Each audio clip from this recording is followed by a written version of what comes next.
Gold માઇનિંગમાં trading કરવાથી વધારે નફો મળશે એવી લાલચ આપીને ફરિયાદી સાથે ચીટિંગ કરવામાં આવી હતી.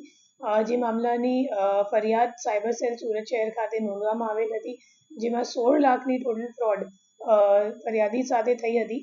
એ કેસમાં પછી જે 15 લાખ રૂપિયા જે અકાઉન્ટમાં ગયો હતો, તો એ અકાઉન્ટ નો જે અકાઉન્ટ હોલ્ડર છે એ એકચ્યુઅલી કરંટ અકાઉન્ટ છે, અને કરંટ અકાઉન્ટ જેના નામ ઉપર છે, તો એમની ધરપકડ કરવા માટે આપણી ટીમ હૈદરાબાદ ખાતે ગઈ હતી, અને હૈદરાબાદથી આરોપીને ઝડપી પાડીને અહીંયા લઈને આવેલા છે અમે. અને જે અકાઉન્ટ છે એને જોતાં ખબર પડી કે આ કમ્પ્લેન્ટ સિવાય હજી 5 કમ્પ્લેન્ટ છે આખા ઇન્ડિયામાં, જે એમાં નોંધવામાં આવી છે, જેમાં ટોટલ 3 કરોડનું ફ્રોડ સામે આવ્યું છે.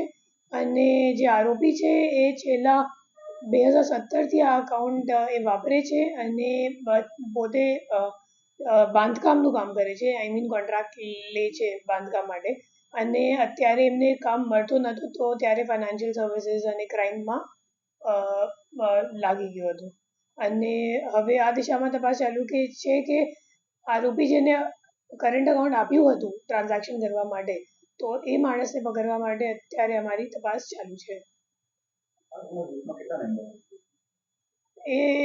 એમ તો લેયર 1માં 2 જ અકાઉન્ટ હતા. એક તો આ કરંટ અકાઉન્ટ જેમાં 15 લાખ રૂપિયા ગયા હતા, અને બીજો અકાઉન્ટ છે જેમાં 1 લાખ રૂપિયા ગયા. હવે આખી કડી ખુલશે જ્યારે પૂછપરછ કરી અને એમની ફોન ઉપર અત્યારે અમે લોકો ઘણી બધી માહિતી મેળવી લીધી છે, તો એના ઉપર હવે તપાસ આગળ ચાલુ રાખવામાં આવશે.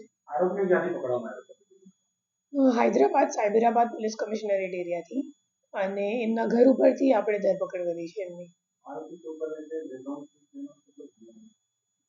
એકચ્યુઅલી મૂળ તો ઓડિશાનો વતની છે અને લાંબા સમયથી હૈદરાબાદ રહે છે, અને એમનું મેઇન કામ બાંધકામનું છે, પણ છેલ્લા 2-3 વર્ષથી એમને કંઈક કોન્ટ્રાક્ટ મળતું નહોતું, તો પછી આ દિશામાં આવી ગયું છે. એમના ટેલિગ્રામ અને વોટ્સએપ ચેટ ઉપર ઘણું બધું યુએસડીટી ટ્રાન્ઝેક્શન્સ અને દુબઈનું ટ્રાન્ઝેક્શન્સ એવી રીતનું ઘણું બધી ચાર્ટ અમે લોકોને મળ્યું છે, તો આ દિશામાં આપણું તપાસ ચાલુ છે.